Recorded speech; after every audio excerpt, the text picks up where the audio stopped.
In this Sean Speaks episode, I get to speak to you from my heart about an important part of parenting, family life, and a parent's mental health and mindset.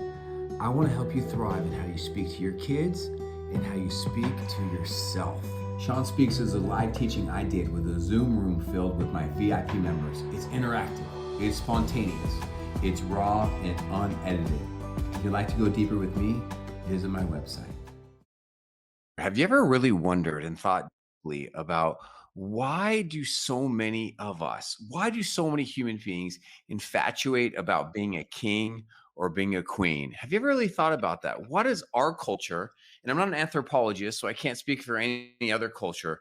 Why do so many little kids dream of being a king or a queen? What is this fascination with being a prince or being a princess? Even many of us, we say things like, oh, I'm the king of my castle, or I'm the queen for the day. Have you ever wondered where this comes from?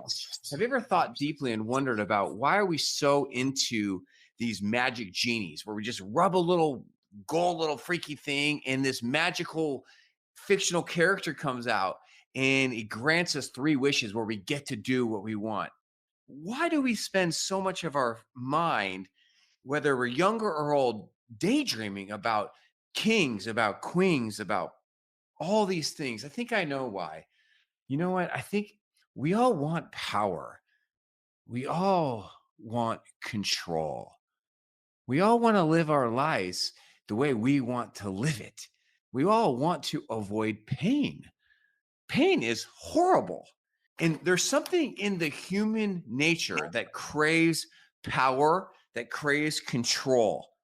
Tears for Fears just played at our local place, and their big famous song is Everybody Wants to Rule the World.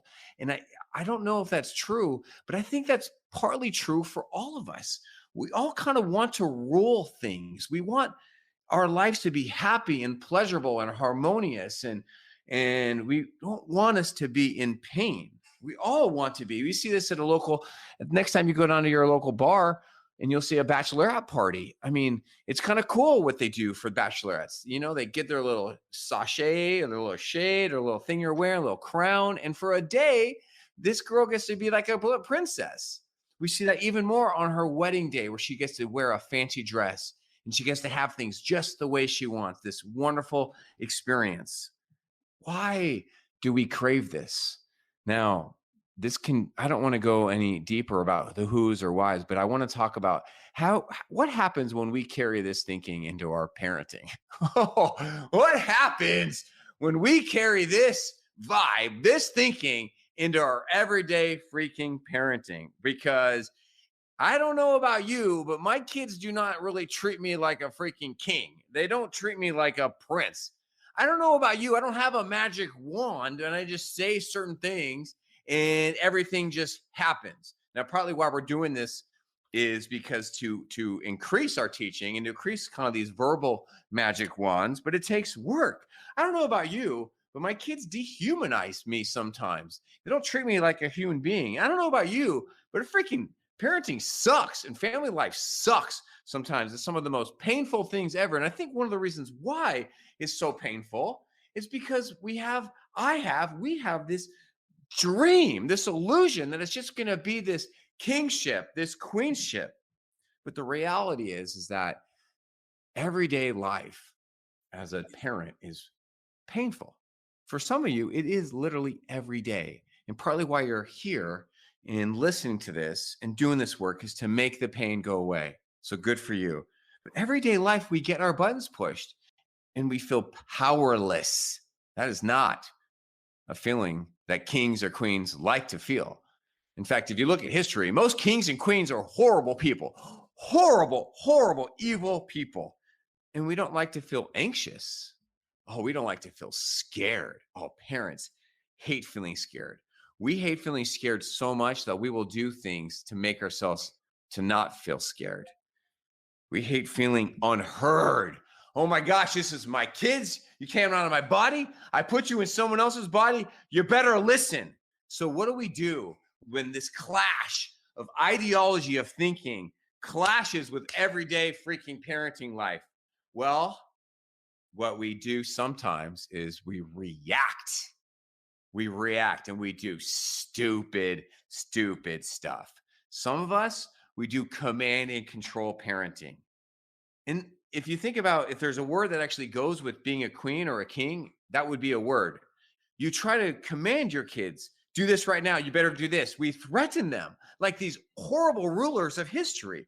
We criticize them. We criticize our own spouses. We come down on them.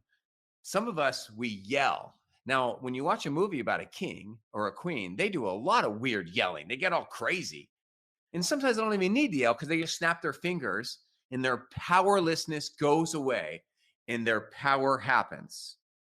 So when you look at question 2 of your being the best you pack it, this is trash. This is embarrassing.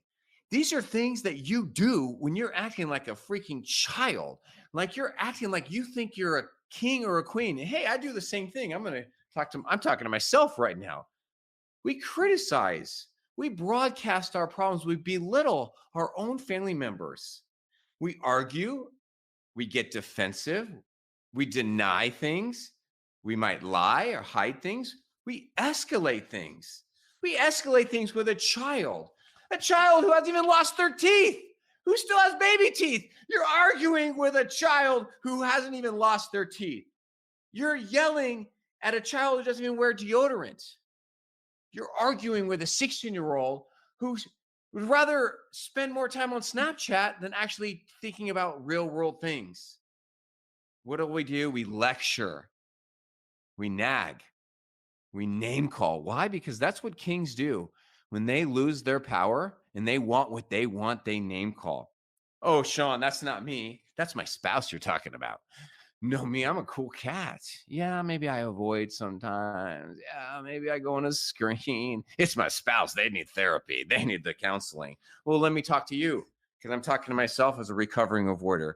If you struggle with avoiding or screen time, well, let me give you something to think about. You are so into control, you are so into your kingship that you would, instead of entering into the tension of family life through heart talks, through being there, for being present in these stressful moments, you are so addicted to being in control that you avoid things and you go on a screen and you walk away because on that screen or in that avoidant life, whether you're working your shed or you're working at a job, you're in control. So you might say to me, Sean, I'm not really into control. I don't relate to this. I just avoid. I just go on my screen. I was like, open your eyes. Open your freaking eyes. Someone who is so into avoidance or screen time is probably more addicted to control than the yellers. It's like people who yell, they get a bad rap. Yeah, it is not good. It is not good. It's not a good reaction. But at least when you're yelling, you're trying to connect. You're trying to work with somebody, right? Have you ever thought about that? Everyone, like people like me, are always bad mouthing yelling. Yeah, it's bad. It's not a good reaction. But at least you're trying to connect. You're trying to feel heard. Oh, Sean, I don't relate to any of this. Yeah, I do some people pleasing sometimes. I just don't like conflict. I just like to make everybody happy. Okay. How about the other flip side of that coin? Everybody rules the world, and some people try to rule it through people pleasing. Everybody tries to rule. That's not how the song goes. So people pleasing is nasty. We do not want to raise people pleasers in our home. And one of the best ways to raise a people pleaser is to parent with people pleasing. And you might be so into control and so addicted to being a king and queen that you dislike comfort or you dislike conflict so much that you people please to try to make the pain go away. Now, as we wrap up this teaching, I want you to think about this. Why do your kids act the way they do? Well, there's a lot of reasons. We're going to solve that together here in this VIP membership. We're going to solve their reactions. We're going to reach their hearts. But why do your kids act the way they do? Here's the theory for you. Your kids want to be like a king and a queen. They want it their way, Burger King, right away. Doesn't that kind of make sense? This is why they're acting the way they are. They don't want to share power with you. They don't want to receive your teaching. They don't want to work with you. They want to be the king and the queen. So how do we solve all this? Well, if you've been listening to me and if you've been a part of my teaching, you know where the answer lies. The answer, it's not a big mystery, is we've got to really reach our kids' hearts. And what do we do when we reach their hearts? What are we doing through these heart talks? Well, we're in these heart talks, we're sharing power and we're sharing love. Doesn't that kind of make sense? We're sharing power and we're sharing love. We're saying, I'm the parent, I'm very powerful. I set the tone, I set the values of this house, but I want to work with you. I want to share power. I want you to feel powerful. I want to teach you, youngin, to use your power wisely. And I want to share love with you because I have love and I want to give it to you. But I want love too because parents have feelings too.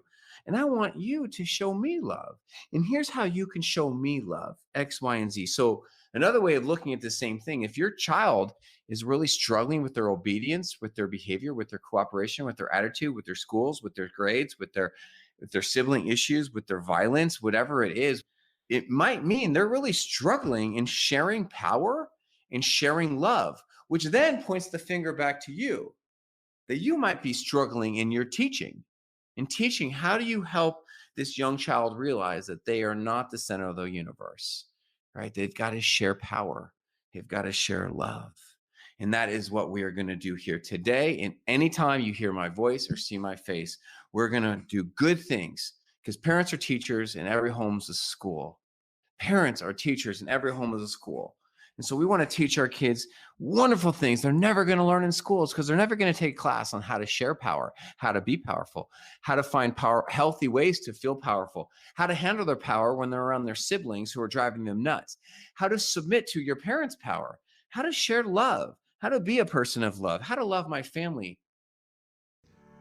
Parents, thank you for letting me be a positive voice in your life. I love you and I love your family. If you're sick and tired of those same painful patterns in your parenting or the same painful bad behaviors in your kids, then what are you waiting for? Join me in my VIP membership. I'd love to speak with you and give you the specific tools that you need.